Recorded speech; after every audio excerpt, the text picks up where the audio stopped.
제7편 1. 염소에게 비밀을 털어놓는 위험. 그 일이 있은 뒤 몇 주일이 지나갔다. 어느덧 3월 초순이었다.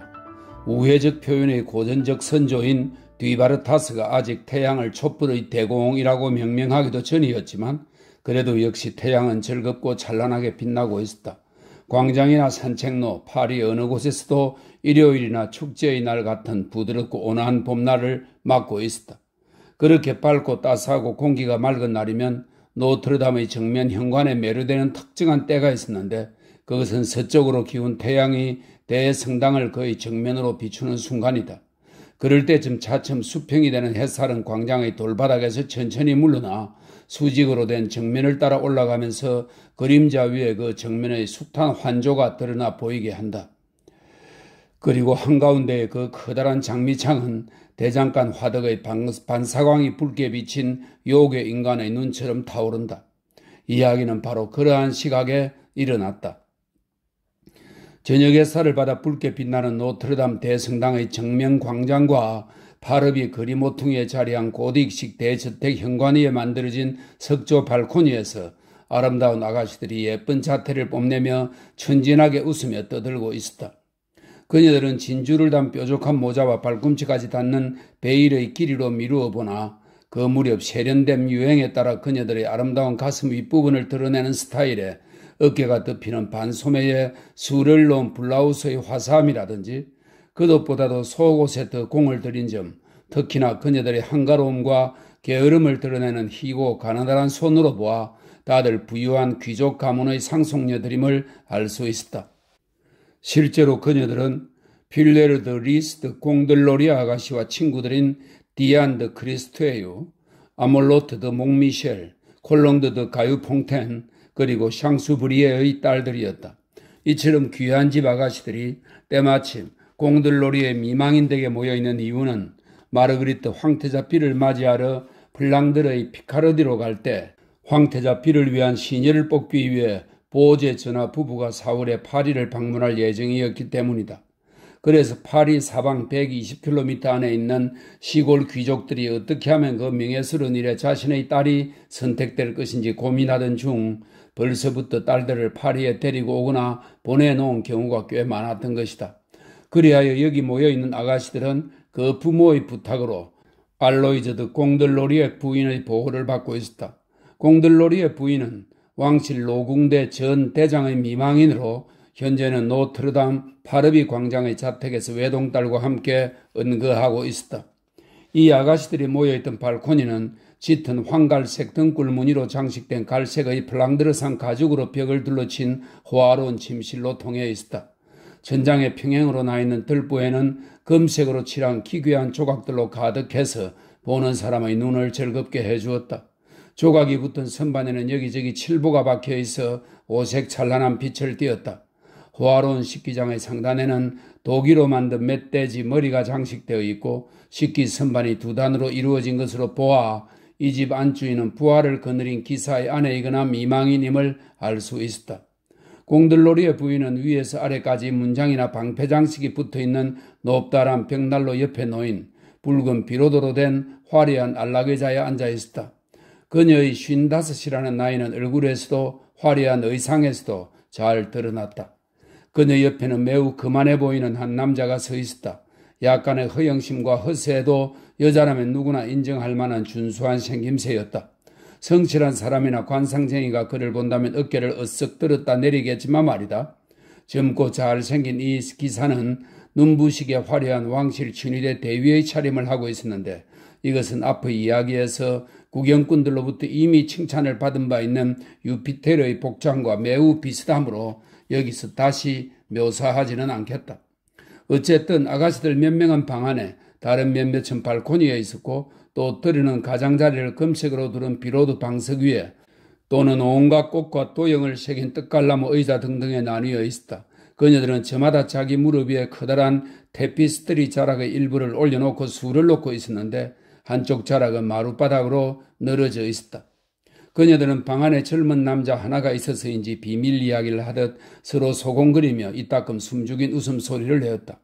젊은 남자가 그 자리에 함께 있다는 것만으로도 여자들의 자존심을 자극하기에 충분했지만 정작 청년은 그런 것에는 그다지 신경 쓰지 않는 것 같았다. 예쁜 아가씨들이 서로 그의 주의를 끌어보려고 하는데도 그는 태연하게 노루가죽 장갑으로 허리띠에 달린 장식 핀 닦기에 몰두하고 있을 뿐이었다. 늙은 알로이저드 공들로일의 부인이 나지막한 소리로 이따금 그에게 말을 걸면 그는 예의를 갖추어 최선을 다해 대답하곤 했다.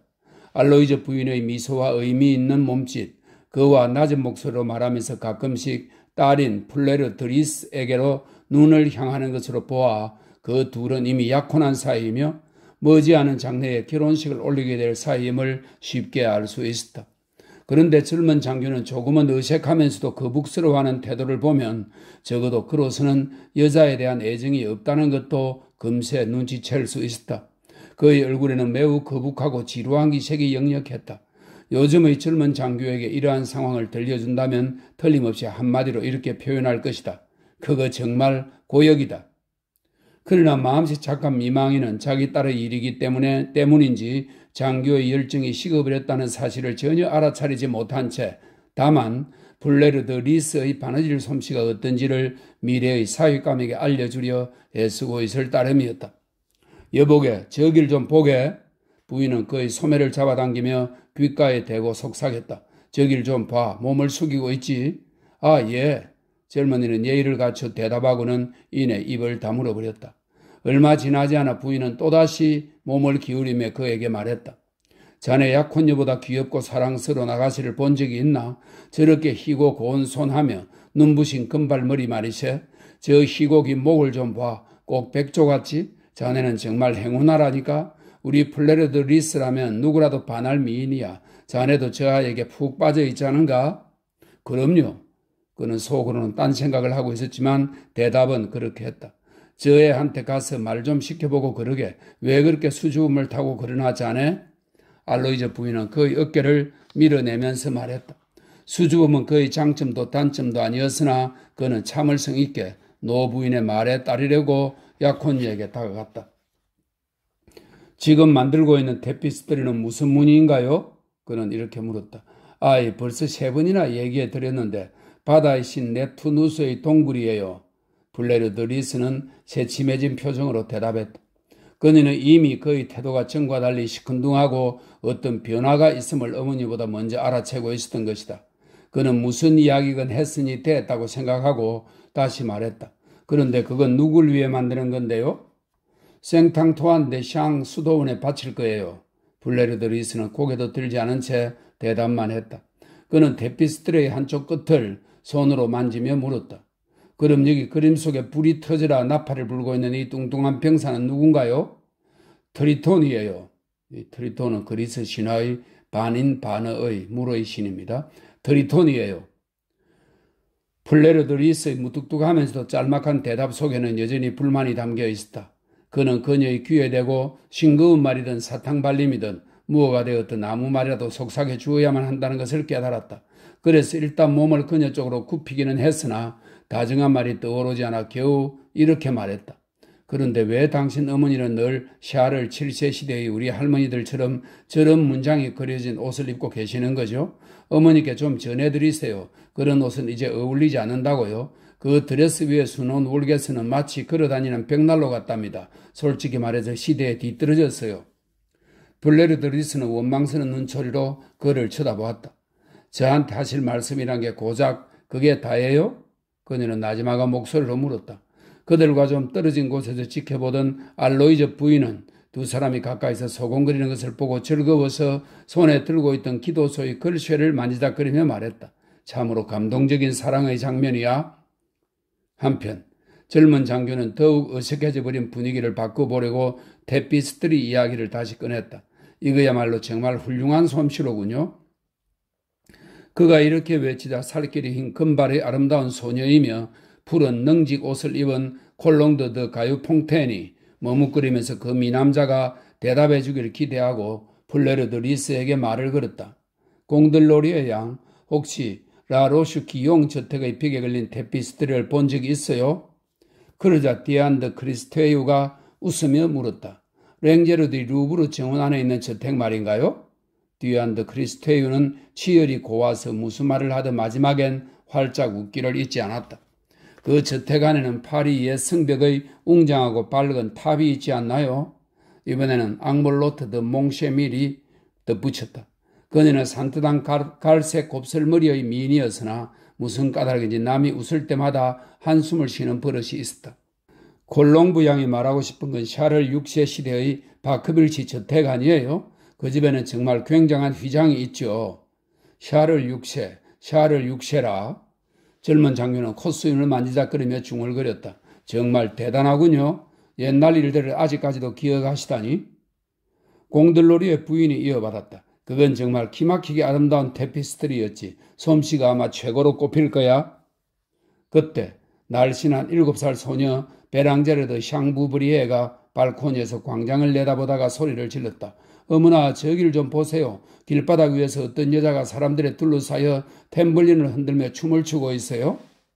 실제로 탬블린 소리가 은은하게 들려오고 있었다. 떠돌이 집시 계집일 거야. 폴레르드 리스는 광장 쪽을 힐끗 돌아보며 태연스레 말했다. 우리도 가볼까? 가보자. 그녀의 친구들이 일제히 들뜬 얼굴로 소리치며 발코니로 달려가자 폴레르드 리스는 약혼자의 냉랭함에 여전히 마음이 불편했음에도 그 뒤를 따라 천천히 걸어갔다. 그녀의 약혼자는 그렇지 않아도 거북하기만 하던 대화가 끝난 것을 다행으로 여기며 임무를 마친 군인 같은 홀가분한 심정으로 방 안쪽으로 돌아왔다. 그러나 아름다운 폴레르드 리스를 상대하는 것이 그의 마음을 들뜨게 했던 것은 사실이다. 적어도 예전에는 그렇게 생각했었다. 그런데 점점 시간이 흐를수록 그는 실증이 나기 시작했다. 곧 결혼식을 앞두고 있다는 부담감은 더욱 그를 냉랭하게 만들고 있었다. 더욱이 그는 바람기가 심한 편이었으며 이런 말을 하기는 좀 그렇지만 취미도 고상한 편은 못되었다. 분명 그는 명문가 출신이었으나 군대 생활을 하는 동안 군인의 거친 습성이 몸에 배었던 것이다. 그래서 그는 술집의 술맛도 알게 되었고 여자들에 관한 음담 패설이나 군인들에게 쉽게 넘어가는 여자들과 즐기는 재미에 푹 빠지기도 했다. 가정교육과 예절을 제대로 배우기는 했지만 너무 일찍부터 온 나라를 돌아다니고 상명하복의 규율에 얽매여 살다 보니 귀족적이고 고상한 습성은 어느새 사라져버린 것이다. 그런 까닭에 약혼자인 폴레르드 리스를 가끔 만나면서도 어쩐지 거북스럽고 썩 마음에 들지가 않았다. 무엇보다 그동안 여러 장소에서 여자들을 두루 만나면서 연애 감정을 탕진한 나머지 정작 약혼녀인 그녀에게는 별다른 애정을 느끼지 못하고 있었다. 게다가 그토록 단정하고 정숙하고 예의 바른 규방의 요조 숙녀들에게 무심코 거칠고 쌍스러운 말을 뱉는 실수를 저지르게 될까봐 스스로 두려웠던 것이다. 만약 그렇게 했다간 어떤 결과가 나올지는 불을 보듯 뻔했다. 그리고 그의 경우에는 이런 마음에 더하여 더욱 고상한 차고 화려한 옷이나 재치 있는 은행으로 남에게 돋보이려는 속셈, 부침성 있게 대하려는 의도가 많이 섞여 있었다. 이런 사정은 여러분도 상상할 수 있으려니와 나는 다만 사실을 기술하는 데서 그치려 한다. 한편 그는 무엇을 생각하고 있었는지 아니면 아무 생각도 하고 있지 않았는지 모르지만 조금 전부터 말없이 벽난로에 기대어 서 있었다. 그때 폴레르드 리스가 갑자기 되돌아보며 말을 걸었다. 그 가엾은 아가씨가 그를 원망하고 퉁명스레 대한 것은 사실은 진심이 아니었던 것이었다. 있잖아요. 2달쯤 전에 밤중에 순찰을 돌다가 12명의 도둑들한테서 집시 여자 하나를 구했다고 하지 않았어요? 맞아. 그런 일이 있었지. 청년 장교가 말했다. 저기 성당 앞에서 춤추는 저 여자가 혹시 그 집시 아닐까요? 이리 와서 좀 보세요, 페비스. 그는 그녀가 자신의 이름을 불러주면서 옆으로 오라고 하는 권유에는 화해를 바라는 의도가 깔려있다고 생각했다. 페비스 드 샤토프레 중대장. 이 설명이 있습니다. 이렇게 그의 이름을 분명하게 밝히는 이유는 이 장의 처음부터 등장한 이 젊은 중대장은 다름 아닌 그 페비스이기 때문이다. 페비스 드 샤토페르 중대장은 천천히 걸어서 발코니로 다가갔다. 저길 좀 봐요. 저기 사람들이 둥글게 에워싼 가운데 집시 여자가 춤추고 있죠. 저 여자가 말씀하셨던 그 집시 맞아요? 폴레르드 리스는 페비스의 팔에 자기 손을 다정하게 얹으며 말했다. 그녀가 가리키는 방향을 바라보다가 페비스가 말했다. 맞아. 저 염소를 보니까 그 여자라는 걸 알겠군요. 정말 귀여운 염소인데요. 아몰로트가 감탄하여 손뼉을 치며 말했다. 저 금색 뿔은 진짜일까요? 베랑제르가 물었다.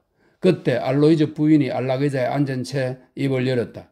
저건 작년에 지바르 문을 통해서 들어온 집시 여자들 중 하나일걸? 어머니, 그 문은 이젠 앙페르 문이라고 해요. 앙페르 문은 지옥의 문이라는 뜻입니다. 앙페르 문이라고 해요. 블레르 드리스가 조용히 말해주었다. 공들리의 양은 자기 어머니의 구식 말투를 중대장이 얼마나 거슬리 하는지 잘 알고 있었다. 아니나 다를까 그는 희죽거리며 입속으로 혼자 중얼거렸다. 지바르 문이라고? 지바르 문? 샤를 6세가 지나가셨다는 그 문 말이로군. 아주머니, 그런데 저기 높은 곳에 시커먼 옷을 입고 있는 사람은 도대체 뭐죠? 베랑레즈가 여기저기 두리번거리다가 노트르담의 탑 꼭대기에서 무언가를 발견하고는 갑자기 알로이즈 부인에게 외쳤다. 그 소리에 다들 눈을 들어 그곳을 쳐다보았다. 정말로 한 남자가 그레브 광장 쪽을 향해 있는 북쪽 탑 꼭대기의 난간에 팔꿈치를 기대고 있었다. 그는 신부였다. 옷차림이나 두 팔로 받치고 있는 얼굴까지 또렷하게 보였다. 게다가 그는 조각상처럼 꿈쩍도 하지 않은 채 조용히 광장 한 곳에 시선을 고정시키고 있었다. 그는 마치 참새 둥지를 발견한 솔개처럼 꼼짝도 않고 있었다. 저분은 조자의 부주교님인데 블레르 드리스가 말했다. 멀리서도 그걸 알아보다니 눈이 정말 좋은가 봐요? 가유 퐁텐이 말했다. 그런데 지금 저 춤추는 집시 여자를 보고 계시는 거 맞죠? 디안드 크리스테유가 말을 이었다. 저는 집시 여자들을 조심하자고요. 부주교님은 집시들을 싫어하시거든? 블레르 드리스가 말했다. 저 신부님이 저런 눈길로 집시 여자를 쳐다보고 있다니 정말 안타깝네요. 저 여자 정말이지 황홀하게 춤을 잘 추거든요. 아몰로트 드 몽쉐밀이 덧붙였다. 페비스, 저 여자를 안다고 했죠? 이리로 좀 올라오라고 해보세요. 재밌겠는데? 갑자기 블레르 드리스가 그에게 말했다. 우와, 신난다. 어서요. 아가씨들이 일제히 손뼉을 치며 외쳤다. 바보 같은 짓이에요. 저 여자는 날 잊어버렸을 텐데 저 여자 이름도 몰라요. 하지만 아가씨들이 원하신다면 어디 한번 불러볼까요? 페비스는 처음에는 당황하는 듯 하더니 곧 마음을 바꾸어 발코니 난간 밖으로 몸을 내밀고 소리치기 시작했다. 이봐 아가씨. 그때 집시 처녀는 탬버린을 치지 않고 있었으므로 그가 부르는 소리를 들을 수 있었다. 그녀는 소리나는 쪽을 돌아보다가 그 반짝이는 시선이 페비스에게 닿은 순간 그 자리에 그대로 얼어붙은 듯이 꼼짝도 하지 않았다. 아가씨. 중대장은 손가락으로 신호를 하며 계속 여자를 불렀다. 집시 처녀는 꼼짝 않고 그를 바라보다가는 마치 불꽃에 불을 데이기라도 한 것처럼 얼굴이 새빨개지더니 탬버린을 옆구리에 끼고는 어리둥절해 있는 구경꾼들을 해치고 페비스가 서 있는 집 쪽으로 다가왔다. 마치 뱀의 꼬임에 빠진 한 마리 새처럼 비틀거리며 불안한 눈길로 걸어오는 것이었다. 얼마 뒤 문의 커튼이 올라가고 집시 여자가 문지방 위에 모습을 드러냈는데 얼굴은 몹시 붉게 상기되어 있고 커다란 눈은 내리깔고 숨을 몰아쉬며 한 걸음도 더 움직이지 못한 채 서 있었다. 그때 베랑제르가 손뼉을 치며 기뻐했다. 그러나 집시 여자는 문지방 위에 그대로 서 있었다. 그녀가 나타나자 젊은 아가씨들 사이에는 기묘한 일이 벌어졌다. 그때까지 중대장의 관심을 끌려는 막연한 욕망이 그녀들을 활기차게 만들었으며 중대장의 멋진 제복 역시 아가씨들의 모든 교태의 표적이 되었던 것이 사실이다. 그래서 그가 그곳에 온 뒤로 아가씨들은 스스로 의식하지는 않았다 해도 알게 모르게 말과 행동 속에 그런 의식이 있었다. 하지만 어느 것 하나도 뒤지지 않을 만큼의 미모를 지니고 있었기에 다들 속으로는 자기가 이겼다고 믿고 있었다. 그런데 집시 여자가 등장하면서부터 그러한 균형이 깨져버렸다. 집시 여자는 매우 보기 드문 미인이었던 것이다. 그런 그녀가 그 방 앞에 나타나는 순간 집시 처녀는 그녀만이 가진 특유의 어떤 빛을 쏟아내고 있는 것 같았다. 그 작은 방, 벽걸이와 목공 세공품들의 어두침침한 배경 아래서 그녀는 광장에 있을 때와는 비교도 안 될 정도로 아름다웠고 눈이 부시도록 빛났던 것이다. 그녀는 환한 햇빛 아래서 어둠 속으로 가져다 놓은 등불과도 같았다. 귀족 아가씨들은 자기도 모르게 망연해졌다. 그녀들은 집시 처녀의 미모 때문에 상처받은 느낌이었다. 그래서 그녀들의 전선은 이런 표현을 해도 된다면 서로 아무런 말도 주고받지는 않았지만 갑자기 변해버렸다. 이런 경우에 여자들은 서로 뜻이 잘 맞는다. 여자들의 본능은 남자들의 지성이 미치지 못할 정도로 빠르고 예민하다. 이제 그녀들 모두에게 공공의 적이 나타난 것이다. 그것을 느끼고 그녀들은 한데 뭉치기 시작했다. 한 잔의 물을 붉게 만들기 위해서는 포도주 한 방울이면 충분한 것처럼 어여쁜 여자들의 모임을 악감정으로 물들이기 위해서는 특히 남자가 하나밖에 없는 상황에선 자기들보다 더 예쁜 여자가 등장하면 된다. 그러므로 이 집시 여자에 대한 귀족 아가씨들의 응대는 놀라우리만큼 차갑고 쌀쌀 맞았다. 그녀들은 집시 여자를 훑어보고 서로 마주보며 눈빛을 교환했다. 이미 그것으로 결말이 났다. 그녀들은 이심 전심 한마음이 된 것이다. 그러는 동안 집시 여자는 누군가 자신에게 말을 걸어주기를 기다렸다. 그녀는 몹시 긴장한 상태라 내리깐 시선을 들지 못하고 있었다. 그때 중대장이 먼저 입을 열었다. 이야, 정말 미인인데요. 어때요, 아가씨들? 그는 뻔뻔스럽고 노골적인 투로 물었다. 그가 분위기를 제대로 파악했더라면 칭찬이라도 적당한 목소리로 했을 텐데 안타깝게도 그의 첫마디는 집시 여자를 탐색하고 있던 귀족 아가씨들의 질투심을 결코 가라앉힐 수 없는 것이었다. 블레르 드리스는 상냥함을 가장하면서도 노골적인 업신여김이 담긴 태도로 그에게 말했다. 나쁘진 않군요. 그러자 다른 아가씨들도 수군거렸다. 이었고 알로이즈 부인 역시 자기 딸 편을 들어 질투하지 않을 수 없었지만 그래도 점잖게 집시 처녀에게 말을 걸었다. 아가씨, 이리 좀 와봐요. 이쪽으로 와요, 아가씨. 알로이즈 부인의 뒤쪽에 서 있던 베랑레즈는 집시 처녀의 허리 정도까지 밖에 되지 않는 작은 키였으나 우스꽝스럽고도 의젓한 태도로 되풀이했다. 집시 처녀는 귀부인 쪽으로 다가갔다. 이봐, 예쁜 아가씨. 페비스도 그녀 쪽으로 몇 걸음 다가서며 말했다. 나를 기억해 준다면 대단히 기쁘겠는데. 그녀는 다정한 미소에 상냥한 눈길로 그를 바라보며 말을 가로막았다. 아, 그럼요. 분명히 기억하고 있어요. 기억력이 좋으시군. 그녀의 대답에 플레르 드리스가 참견했다. 그런데 말이야, 그날 밤에 왜 그렇게 갑자기 달아나 버린 거지? 내가 무서웠나? 페비스가 물었다. 아니요, 그렇지 않아요. 집시 처녀가 대답했다. 그런데 그럼요에 이어 아니요, 그렇지 않아요 라는 그녀의 대답에서 플레르 드리스는 무언지 또렷하게 알 수는 없으나 어쩐지 속이 뒤틀리는 것을 느꼈다. 그런데 예쁜 아가씨, 그때 당신 대신 흉측하게 생긴 애꾸눈의 곱사등이 놈을 하나 두고 갔더랬는데? 중대장은 말을 이어가기 시작했다. 거리의 여자를 대하자 비로소 말문이 트인 듯 이야기가 술술 잘도 나왔다. 그건 틀림없이 부주교의 종지기가 맞을 거야. 그 녀석은 어느 부주교의 사생아로 날 때부터 괴물이었다고 하더군. 이름도 괴상하던데 카트르탕이라든가 파크 플레리라든가 마그디 그라라라든가 뭐 그런 류의 이름이던데 하여튼 종을 울리는 무슨 대축일의 이름이었는데 그놈이 당신을 교회의 고용인으로 점찍어 두었는지 어디론가 데려가려 했었지. 대체 그놈은 당신을 어쩌려고 그랬던 거지? 그 귀머거리 놈이 말이야. 어디 말 좀 해보라고. 그건 저도 몰라요. 그녀가 대답했다. 감히 어떻게 그런 짓을 하려고 했지? 종지기 주제에 자작이라도 된 양 처녀를 겁탈해 들다니. 천민 주제에 귀족의 사냥감을 밀렵하는 것과 같은 짓이야. 그건 있을 수 없는 일이지. 어쨌거나 녀석은 톡톡한 대가를 치러서 피에라 토르토리나리가 거칠기로 유명한 분이거든. 그 종지기 녀석, 그 양반 손에 아주 죽도록 맞았지. 어때? 속이 후련하지 않나? 불쌍한 사람. 중대장의 말을 듣던 집시 처녀는 죄인 공시대에서의 참혹했던 광경을 떠올리고는 안타까운 듯 중얼거렸다. 중대장은 너털 웃음을 웃었다. 무슨 헛소리야. 돼지 궁둥이에 깃털이 났다는 소리만큼이나 말도 안 되는 동정심은 버려. 나도 교황처럼 배불뚝이가 되고 싶으니까 만약. 그는 문득 말을 멈추었다. 미안합니다 아가씨들. 큰 실수를 할 뻔했군요. 어머나 세상에. 가요 퐁테인이 말했다. 저런 여자랑 대면하고 있어서 말투가 그런 거야. 폴레르 드리스가 속삭이듯 덧붙였다. 그러는 동안에도 그녀는 점점 더 우라통이 치밀고 있었다.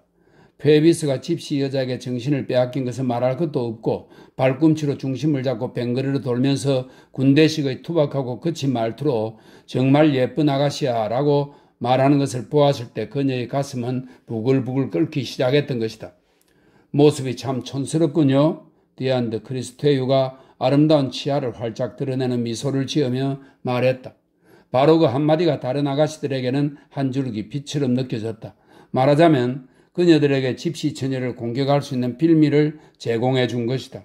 집시 처녀의 미모에 대해서는 헐뜯을 데가 없었으므로 입고 있는 옷에 대해 트집을 잡는 것으로 공격을 개시했다. 어쩜 정말이네. 어깨 장식도 목 장식도 없이 거리를 쏘다니다니? 목미셸이 말했다. 치마는 왜 또 그렇게 짧은 거지? 내가 다 소름이 끼치네. 가요 퐁텐이 덧붙였다. 이봐요 아가씨. 그런 황금띠 같은 걸 두르고 다니다간 경찰한테 잡혀갈지도 몰라. 블레르드 리스도 신랄하게 말했다. 이봐, 이것 좀 봐. 크리스테이어는 얼굴 가득 심술궂은 미소를 띤 채 말을 이었다. 그 팔뚝에 소매라도 좀 달고 다녔으면 햇빛에 그렇게까지 타지는 않았을 텐데.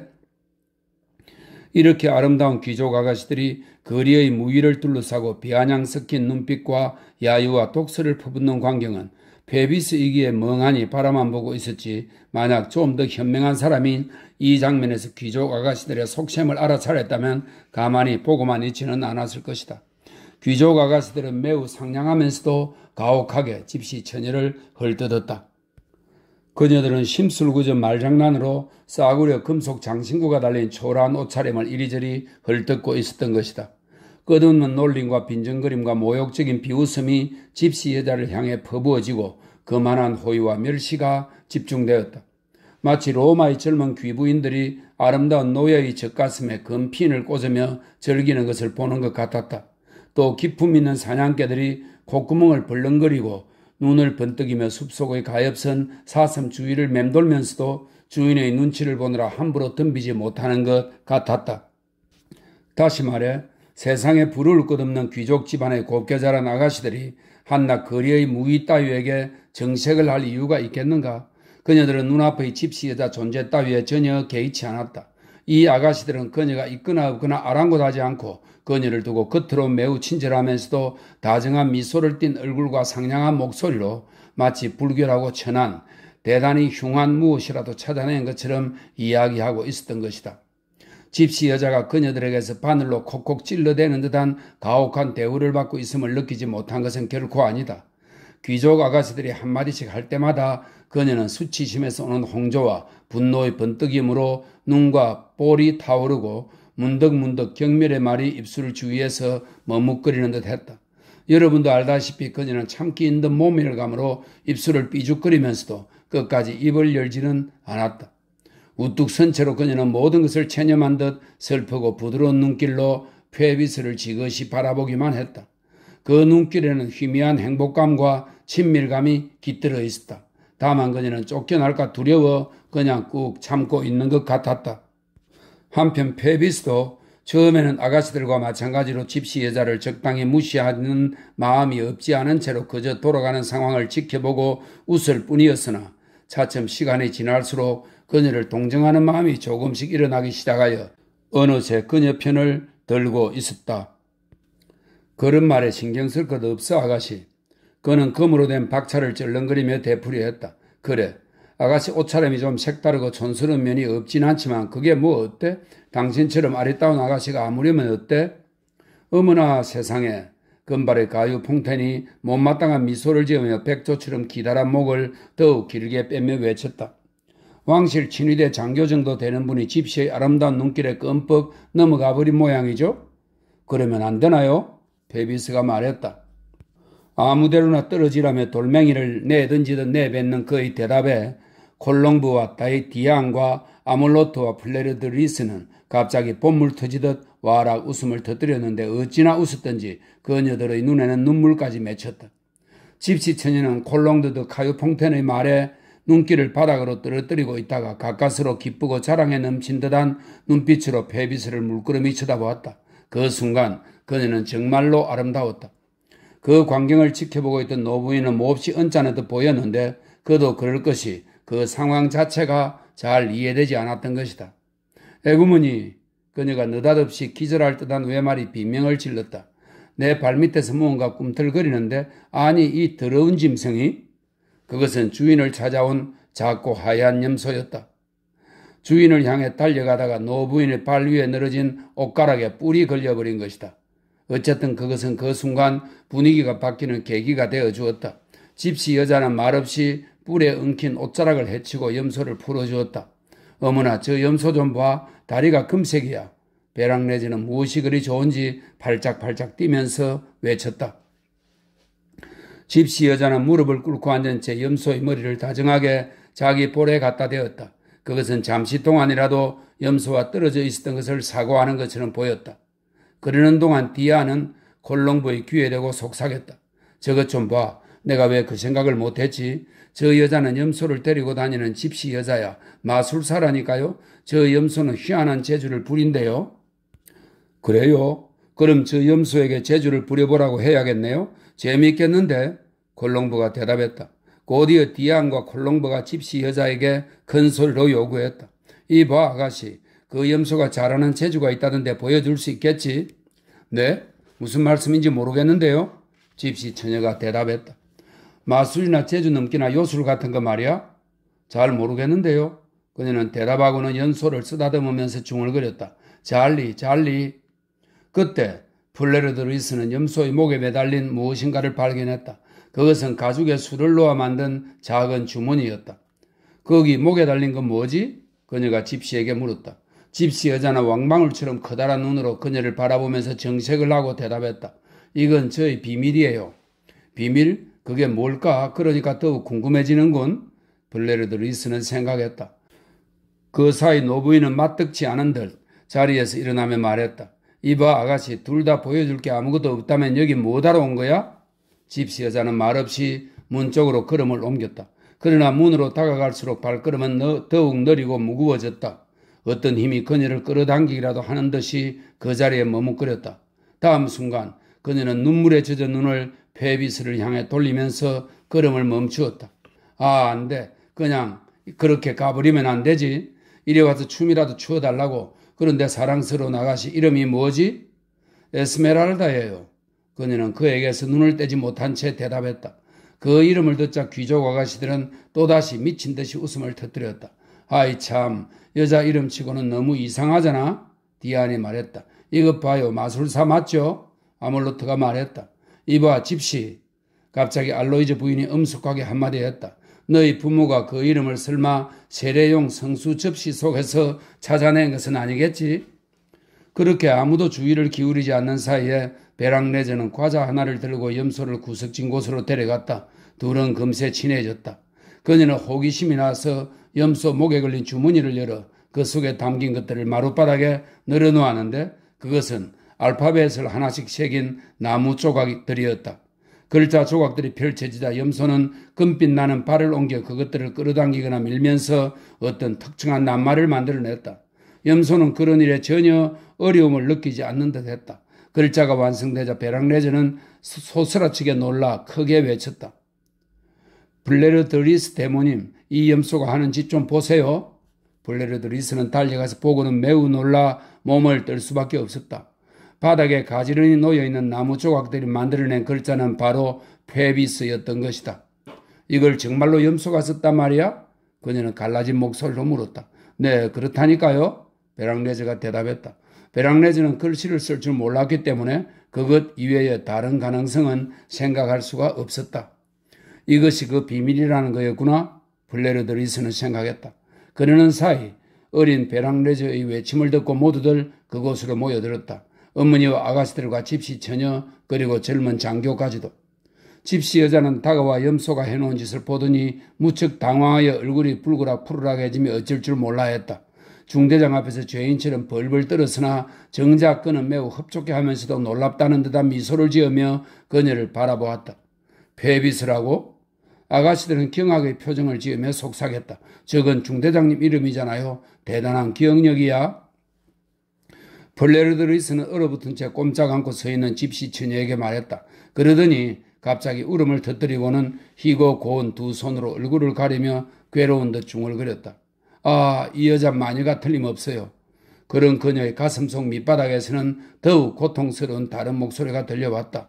이 여자는 나의 연적이야. 다음 순간 블레르드 리스는 정신을 잃고 그 자리에 쓰러지고 말았다. 얘야, 정신 차려. 알로이즈 부인은 급에 질려 소리쳤다. 당장 꺼지지 못해 이 요망한 집시 계집 같으니. 에스메랄다는 그 공교로운 글자들을 재빨리 주워 모으고는 염소 잘리에게 신호를 보내 한쪽 문 밖으로 뛰어나갔다. 그와 동시에 블레르드 리스도 다른 문으로 실려 나갔다. 어느새 혼자 남게 된 페비스 중대장은 어느 쪽 문으로 갈까 잠시 망설이다가 이었고 집시 여자의 뒤를 따라 나섰다. 2. 신부와 철학자는 아주 다른 타인. 귀족 아가씨들이 발견한 북쪽 탑 위에서 광장 쪽으로 몸을 내밀고 집시 여자의 춤추는 광경을 뚜렷이라 지켜본 것은 클로드 프롤로 부주교가 맞았다. 부주교가 그 탑 안에 자신만의 비밀의 방을 가지고 있다는 것을 여러분은 기억하고 있을 것이다. 말이 난 김에 하는 말인데 오늘날 종로들이 솟아있는 옥상에서 동쪽으로 나있는 사람 키만한 높이의 네모진 조그만 채광창을 통해 내다보았던 바깥 풍경이 예전의 그것과 같은지는 알 수 없다. 이 지붕에는 탑이 몇 개 세워져 있고 안쪽은 작은 방처럼 되어 있는데 현재는 아무런 장식 없이 텅 빈 채로 황량하게 버려져 있다. 드문드문 석회가 벗겨져 있으나 지금까지도 대성당 정면 현관을 본던 몇 개의 형편없는 황금색 조각 장식이 여기저기 남아있다. 추측컨대 오늘날 그 방의 주인은 검이나 박쥐들로 바뀌었으며 그로 인해 파리들은 이중의 생존 위협에 시달리고 있을 것이다. 부주교는 날마다 해가 지기 1시간 전이면 종로 계단을 올라가 그 방에 틀어박혔으며 때로는 며칠 밤을 지내기도 했다. 그날도 작고 초라한 그 방의 낮은 문 앞에 이르러 허리에 찬 지갑 속에 넣고 다니는 복잡한 열쇠 하나를 자물쇠에 꽂다가 탬버린과 캐스트네처 소리를 들은 것이다. 그 소리는 노트르담 광장에서 들려오고 있었다. 앞서도 말한 것처럼 그 비좁은 방에 창이라고는 고작 성당 지붕을 향해 난 채광창 하나뿐이었다. 클로드 프롤로는 얼른 열쇠를 다시 뽑아들고 재빨리 탑 꼭대기 밖으로 나갔다. 그리고 생각에 잠긴 우울한 얼굴로 종로 꼭대기에 서 있었는데 그 모습을 아가씨들이 발견했던 것이다. 그는 그 탑 꼭대기에 꼼짝 않고 서서 어떤 깊은 생각에 잠긴 듯 매우 엄숙하게 한 곳을 뚫어져라 응시하고 있었다. 발 아래로는 파리 시가지가 펼쳐져 있었는데 다양한 건물의 첨탑들이 수없이 솟아있고 민숭맹숭한 언덕들은 둥그런 지평선을 그리고 강을 가로지른 다리 아래로는 강물이 뱀처럼 굽이치고 거리마다 행인들의 물결이 출렁이었으며 연기구름과 그물름처럼 빽빽한 지붕들은 마치 산맥처럼 노트르담을 에워싸고 있었다. 그러나 그 도시의 광경 가운데서 부주교는 길 위의 한 지점, 즉 성당 앞들 광장만을 바라볼 뿐이었으며 그곳에 모인 수많은 군중 가운데 오직 집시 처녀만이 눈에 들어왔다. 그의 눈길에 어떤 의미가 담겨 있으며 그 눈빛에서 솟아나는 불꽃은 또한 어디서 오는 것인지 설명하기란 쉬운 일이 아니다. 시선은 고정되어 있었지만 그 눈은 엄청난 혼란과 동요로 흔들리고 있었다. 나무가 바람에 흔들리듯 이따금 무의식적인 떨림이 있을 뿐 온몸은 미동도 하지 않았다. 그러나 기대고 선 난간보다 더욱 굳어버린 발꿈치로 보나 얼굴에 드러난 굳은 미소로 보나 클로프 프롤로 부주교 안에 살아있는 것이라곤 오직 눈뿐인 듯 했다. 집시 처녀는 여전히 춤추고 있었다. 그녀는 플로방스 지방의 사라반드 춤을 추면서 손가락 끝으로 탬버린을 돌리거나 허공으로 던져 올리기도 했다. 깃털처럼 날렵하고 경쾌하고 즐겁게 춤을 추는 그녀는 자기 머리 위로 똑바로 떨어져 내리는 그 어떤 시선의 무게도 느끼지 못하는 것 같았다. 춤추는 그녀 주위로 수많은 사람들이 개 밑대처럼 모여 있었다. 이따금씩 빨강과 노랑의 군인용 외투를 입은 남자가 사람들이 더 가까이 다가오지 못하게 경계선을 만든 다음 춤추는 그녀에게서 대여섯 걸음 떨어진 자리에 놓인 의자에 앉아 무릎에 올려진 염소의 머리를 안고 있었다. 그는 아마 집시 처녀의 동료인 듯 했다. 클로드 프롤로가 있는 곳에서는 그가 누구인지 제대로 분간할 수 없었다. 그 사나이가 집시 처녀의 주위에 있다는 것을 알아차린 뒤로 부주교의 관심은 그 두 사람 사이로 집중되었으며 이었고 그의 얼굴이 어두워졌다. 그는 갑자기 온몸을 부들부들 떨면서 일어서더니 중얼거렸다. 저 사나이는 대체 누구지? 이제까지는 여자 혼자였는데? 그러더니 부랴부랴 나서는 계단을 통해 천장 아래로 내려갔다. 빠끔히 열려있는 종탑 문 앞을 지나던 그는 카지모도가 커다란 미늘창 모양의 슬레이트 차양 틈새로 광장을 내다보는 것을 우연히 보았다. 카지모도 역시 무엇인가를 넋놓고 바라보느라 양아버지가 지나가는 기척도 알아차리지 못하고 있었다. 그 순간 짐승 같은 그의 눈은 무언가에 홀린 듯 온화하고 애정이 넘치고 있었다. 참 이상한 일도 다 있지. 녀석이 저런 모습으로 바라보고 있는 것이 집시 처녀일까? 클로드 부주교는 중얼거리면서 계속 밑으로 내려갔다. 잠시 뒤 부주교는 잔뜩 걱정스러운 표정으로 종로 문을 열고 광장으로 나왔다. 그 춤추던 여자는 어디로 갔소? 그는 탬브린 소리를 듣고 모여든 군중 사이를 헤치며 들어가서 물었다. 모르겠는데요. 옆에 있던 사람이 대답했다. 조금 전에 저기 저 집에서 소리쳐 불러서 거리로 갔습니다. 스페인 춤이라도 추러 갔겠지요? 조금 전까지만 해도 등불 무늬가 보이지 않을 정도로 현란하게 춤을 추던 양탄자 위에는 이제 집시 처녀의 자취는 없고 대신 울긋불긋한 군인용 기다란 외투를 입은 사나이 뿐이었다.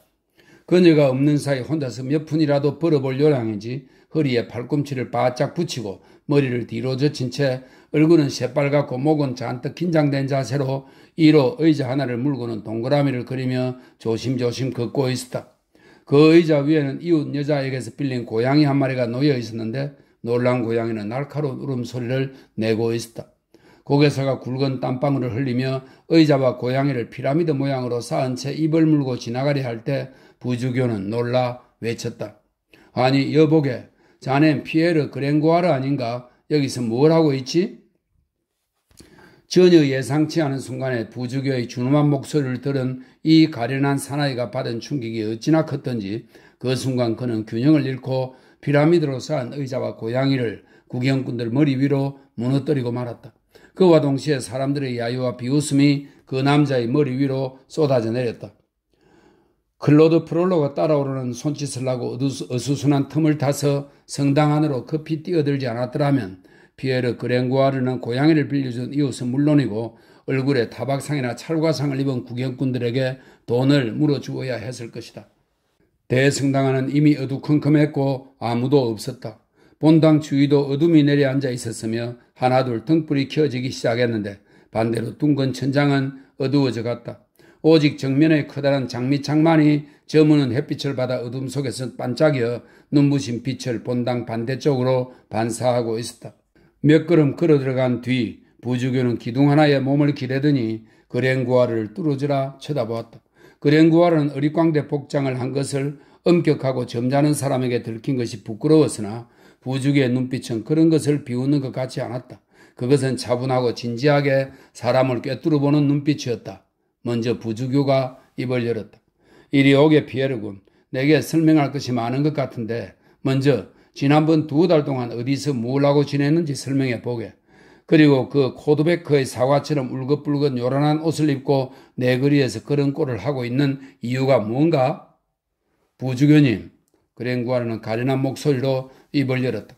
정말 우스꽝스러운 차림이지요. 이런저는 그야말로 호리병을 뒤집어선 고양이보다 더 부끄러운 모습을 보여드리고 말았습니다. 이렇게 군인용 외투를 입고 피타고라스 학파 철학자의 위 팔뼈를 야경꾼 손에 얻어맞도록 내버려 둔다는 것은 정말 큰 실수라고 생각합니다. 하지만 신부님, 잘못은 제가 전에 입었던 누더기에 있습니다. 겨울을 나야 할 그놈이 누더기가 되는 바람에 넉마주에 바구니로 가버렸으니 어찌겠습니까? 디오게네스가 바랐던 것처럼 문명은 인간이 완전히 벗고 다닐 수 있을 정도까지는 이르지 못한걸요. 게다가 바람도 어찌나 매섭던지 1월에는 인류가 새로운 한 걸음을 내디디려 해봤자 성공하기 어렵죠. 그런 때에 이 군인용 긴 외투가 나타났기에 얼른 입고 전에 입던 검정색 누더기는 내버렸습니다. 그것은 저처럼 비밀스러운 연구를 하는 연금술사에게는 어울리지 않게 꼭 맞질 않았던 겁니다. 그래서 이렇게 성 게네스투스처럼 익살꾼 차림으로 나선 겁니다. 하나의 위장복이지요. 아폴론드 에드메토스 집에서 돼지치기를 한 적이 있지 않습니까? 아주 괜찮은 직업을 찾았구만. 부주교로 말했다. 하지만 신부님, 고양이를 떠받들고 다니는 것보다는 철학을 하고 시를 짓고 난로 속에 불을 지피거나 하늘에서 불꽃을 받는 게 더 낫다는 것쯤은 저도 잘 압니다. 그래서 뜻밖에도 신부님께서 저를 부르셨을 때 마치 꽃치구의 회전기 앞에 끌려온 당나귀처럼 얼떨떨했습니다. 그런데 어떻게 합니까? 하루하루 먹고 살아야 했고 제 아무리 아름다운 12음절 시구라도 배고픔 앞에서는 브리치즈 한 덩어리만큼의 가치도 없는걸요. 신부님도 아시다시피 저는 플랑드의 마리그레트 공주를 위해 유명한 축콩가를 만들었는데 소포클레스의 비극 한 편을 4에큐에 팔 수 있었던 것만큼은 훌륭하지 않았던 핑계로 시에서는 원고로도 쳐주질 않았습니다. 저는 굶어 죽을 지경인데 말입니다. 그나마 다행히 제 턱이 좀 더 강하다는 것을 알고 턱을 향해 이야기했죠. 튼튼한 턱으로 고개를 해서 너 자신을 먹여 살려라. 저와 친구가 된 불황자들이 제게 여러 가지 고개를 가르쳐준 덕분에 지금은 제 이가 낮 동안 땀 흘려 번 빵을 저녁에는 그이에게 내주는 것입니다. 그래서 간신히 연명하고 있답니다. 하지만 제 지적 능력을 이렇게 하찮은 일에 사용하는 것은 서글픈 일이죠.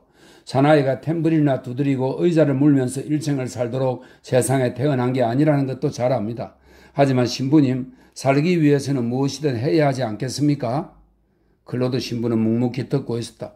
그러다 갑자기 움푹 팬 눈을 들어 가슴을 꿰뚫을 듯이 날카롭게 쳐다보았는데 그것은 그랭구알의 폐부 깊은 곳까지 파고 드는 듯한 느낌을 주었다. 그랬군 피에르군. 그것도 좋은 일이야. 그런데 그 집시 여자와는 어떻게 같이 있게 되었지? 그에게서 눈을 떼지 않은 채 신부가 물었다. 사실은 그 여자가 제 아내이고 제가 남편이기 때문입니다. 말이 떨어지기가 무섭게 신부의 눈에서는 무시무시한 불길이 타올랐다. 뭐라고? 그런 파렴치한 짓을 하다니. 그 처녀에게 손을 대다니 하나님이 너를 그토록 심하게 버리시다니. 부주교는 격분하여 그랭구알의 팔을 잡으면서 소리쳤다. 아닙니다요 신부님. 하나님께 맹세할 수 있습니다. 그랭구알은 온몸을 부들부들 떨면서 대답했다. 그럼요. 저는 결코 그녀의 손가락 하나 건드린 적이 없습니다. 그럼 남편이라느니 아내라느니 하는 건 무슨 소리야? 신부가 재차 물었다. 그랭구알은 허겁지겁 자기가 그동안 기적의 속에서 겪은 일들이며 항아리를 깨고 혼례식을 치른 것 등 여러분은 이미 알고 있는 사연의 자초지종을 되도록 간단하게 신부에게 설명했다. 게다가 그 결혼은 아무 진전도 결실도 없으며 매일 밤 집시 여자는 첫날 밤을 보내기를 회피하고 있다는 것까지 얘기했다. 정말 씁쓸한 이야기가 아닐 수 없다니까요. 아무래도 제 불행은 수처녀와 결혼한 데서 비롯된 것 같아요. 그랭구아르가 이야기를 마치며 덧붙였다. 그건 또 무슨 소리지? 그 이야기를 듣는 동안 신부의 얼굴에서 차츰 노여움이 사라지고 있었다. 설명하자면 아주 복잡해요. 어떤 미신인데요. 저희 동료 가운데 이집트 공작이라는 늙은 거지가 그러더군요. 제 아내는 읍둥이, 즉 누가 버린 아이를 주워온 거래요. 그녀는 목에 부적을 달고 있는데 그것이 언젠가 부모를 만나게 해줄 거라더군요. 그런데 그녀가 정절을 잃으면 부적의 효능도 사라지니까 우리 부부는 둘 다 계속 순결한 상태로 있어야만 한다는 겁니다. 그랭구아르가 한숨을 쉬며 대답했다. 그럼 피에르군, 자네는 그 여자가 다른 어떤 남자와도 가까이 한 적이 없다고 생각하는 게로군? 클로드 신부는 차츰 얼굴이 환해지며 물었다. 클로드 신부님, 여자가 그런 미신에 빠져 있는데 남자가 뭘 어떻게 할 수 있겠습니까? 그녀의 머리에는 그 부적에 대한 생각밖에 없어요. 집시들은 다들 다루기 쉽다고 하던데 그런 환경 속에서 마치 수녀처럼 고집스럽게 자기 몸을 지키는 건 보기 드문 일이죠. 특히 그녀는 자신을 지키기 위한 세 가지를 가지고 있어요. 첫째는 그녀를 자기 보호 아래 두고 있는 이집트 공작이에요. 그 자는 어쩌면 그녀를 어느 고귀한 신부님에게 팔아넘길 속셈인지도 몰라요. 둘째는 그녀가 속한 패거리 전체가 기이하게도 그녀를 성모 마리아 대하듯 아끼고 보호하고 있더군요. 셋째는 경찰에서도 금지한 작은 비수를 몸에 지니고 다닌다는 거예요. 누가 손이라도 때리고 하면 순식간에 비수를 꺼내드는데 날쌔기가 여장부 같아요? 부주교는 그랭구아르에게 이것저것 끈질기게 질문을 퍼부었다. 그랭구아르의 생각에 에스메랄다는 매우 귀엽고 사랑스러운 아가씨였다.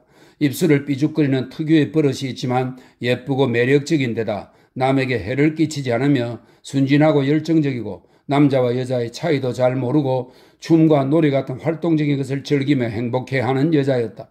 그녀는 마치 꿀벌처럼 발에는 날개라도 달고 있는지 수많은 사람들 속에서 살아가는 여자였다. 그녀의 이런 성향은 어린 시절부터 몸에 밴 방랑 생활에서 비롯되었다. 그랭구아르는 그녀가 어려서부터 스페인과 카탈루냐와 시칠리아까지 돌아다녔다는 것을 알게 되었다. 또 그녀는 자기가 속한 집시 무리를 따라 아카이아에 있는 알제 왕국까지도 갔었는데 아카이아는 한쪽으로는 소알바니아와 그리스에 닿아 있고 다른 한쪽은 콘스탄티노플로 가는 길목인 시칠리아 바다에 있다 있었다. 그랭구아르의 말에 따르면 집시들은 백색 무어족의 수장직책을 가진 알제 왕국의 신하들이라고 한다. 분명한 사실은 에스메랄다가 아주 어렸을 때 헝가리를 거쳐 프랑스로 흘러들어왔다는 것이다. 여러 나라들을 두루 돌아다니며 그녀는 변화무쌍한 사투리나 이국적인 노래와 문화들을 받아들였는데 그것들이 그녀의 언어를 절반은 파리식, 나머지 절반은 아프리카식인 그녀의 옷차림만큼이나 이상야릇하게 뒤죽박죽으로 만들어 놓은 것이다.